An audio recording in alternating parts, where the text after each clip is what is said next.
An auto-battler, formerly known as auto chess, is a subgenre of strategy game that typically features chess-like elements where players place characters on a grid-shaped battlefield during a preparation phase, who then fight the opposing team's characters without any further direct input from the player.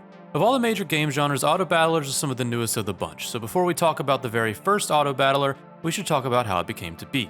The two main aspects of auto-battlers are the formation of the team and the battling. Before you even enter your first fight, you as well as your opponents are given a random assortment of characters or units that you can choose from.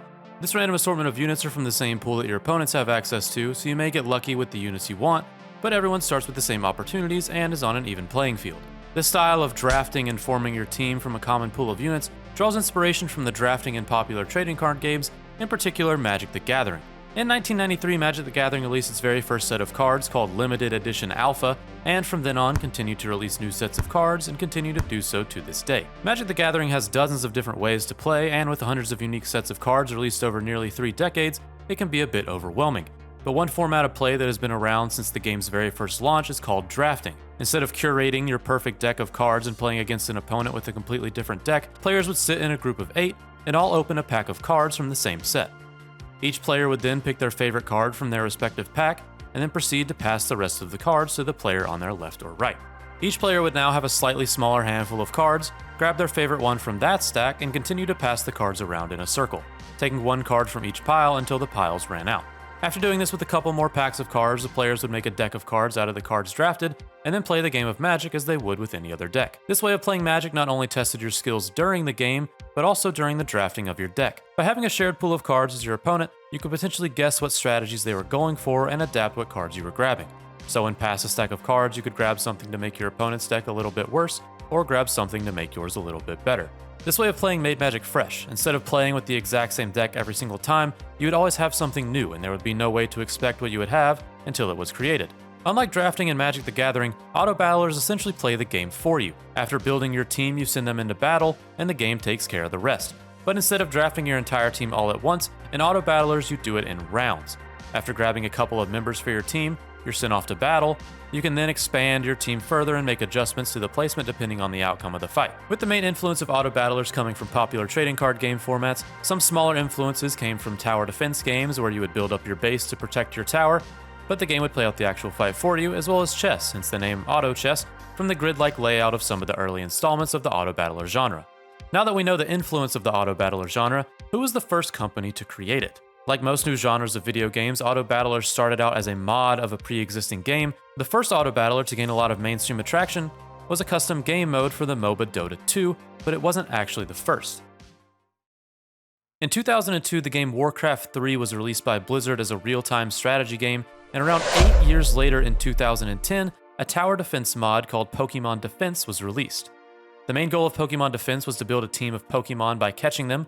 These Pokemon would spawn randomly in a set location for each player and appear in different rarities and types, but would all come from the same shared pool of Pokemon from the entire lobby of players. The game could be played with as little as 2 people, but was better suited for 6 or more. Other ways to expand your team consisted of using your gold to upgrade your Pokemon, or buying upgrades such as different Pokeballs to have a better chance of catching rare or stronger Pokemon, and after each wave of collecting Pokemon, the next goal was to set each Pokemon's position in a small area where they would fight against a random opponent. After the fight, each player would gain gold and gain access to catch more Pokemon to expand their team. With a handful of other mechanics available to continue to grow your team, this team building followed by rounds of fighting would continue until all but one player was left standing.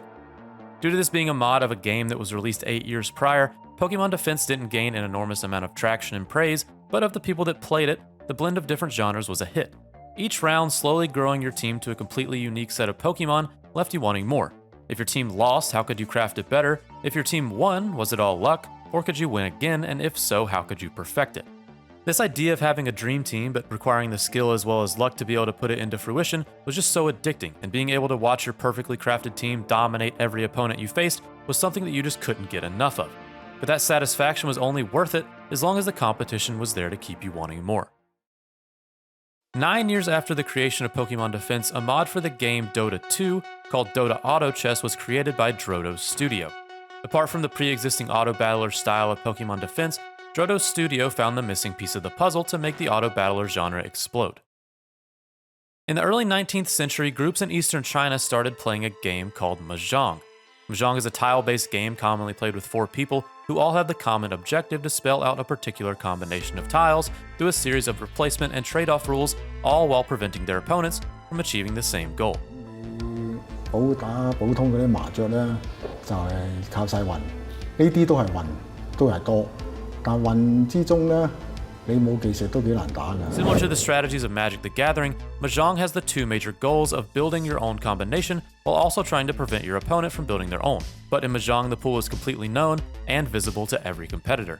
Using this competitive take on forming a combination of letters, Drodo Studio wanted a common pool of characters that everyone could grab from. But instead of making words with the characters taken, the characters would instead be units with abilities and would be placed on a chessboard to fight other players. On January 4th, 2019, Dota Auto Chess was released to the Steam marketplace, and the mod became an immediate success, eventually peaking at over 8 million players by May of 2019. The game was so successful, in fact, that Valve, the developer of Dota 2, flew Drodo Studio to their headquarters to discuss recruiting them for developing a standalone version of Dota Auto Chess. Valve and Drodo Studio concluded that they could not work together directly, but they agreed that they would build separate standalone adaptations of the game and would support one another. And then on June 1st, 2019, Valve updated a monthly paid Auto Chess Pass to the Dota store, with a share of the revenue going to Drodo Studio. Later in 2019, Drodo Studio developed a standalone version known simply as Auto Chess, while Valve developed their own standalone version called Dota Underlords. While Drodo Studio and Valve were hard at work trying to see who would make the better Dota Auto Chess variation, League of Legends developer Riot Games decided to jump into the mix at the exact same time. On June 26, 2019, Teamfight Tactics was released as a game mode of the popular MOBA League of Legends, where similar to Auto Chess, 8 players would construct teams to fight one another until there was a last man standing. The uniqueness of Teamfight Tactics came from the characters in League of Legends. The matches were much quicker and fast-paced, and the game was a bit more simplistic and easy to get into. And due to the insane popularity of the pre-existing League of Legends, Teamfight Tactics blew up in popularity and quickly became one of the most popular auto-battlers to date.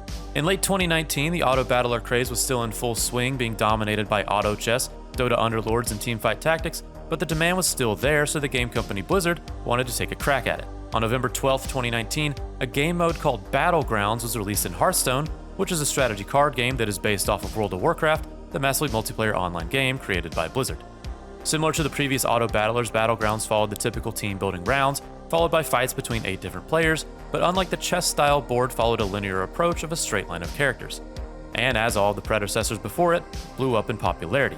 But as quickly as the hype of 2019 Auto Battlers grew, it suddenly stopped.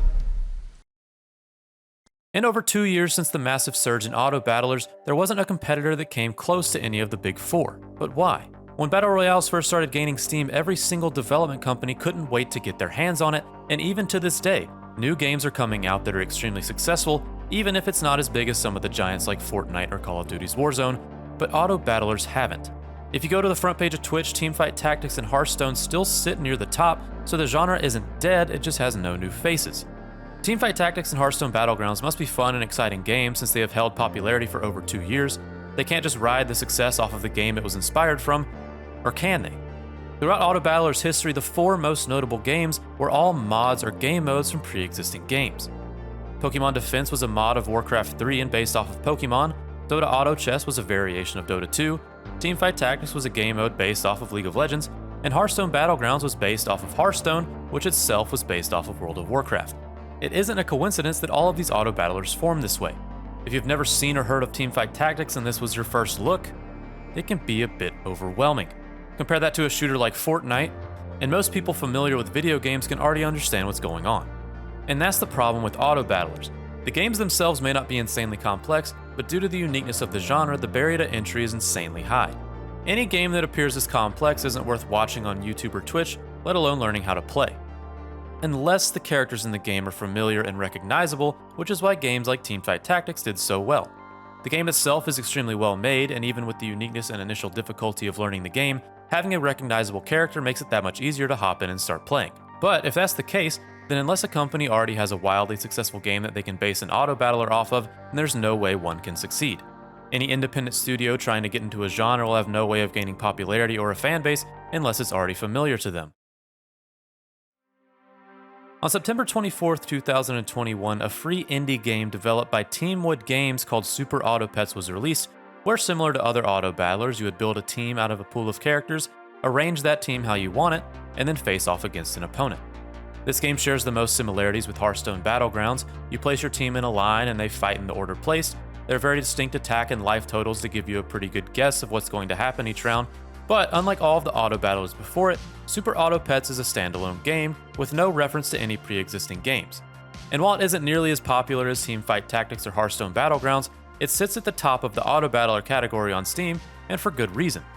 The game still has pretty complex gameplay and strategies, but it's so easily understood at first glance, making it much less intimidating than the other popular titles. Yeah, tiger whale.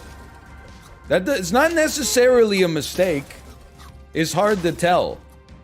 Oh, because then the tiger affected the deer as well? What the heck?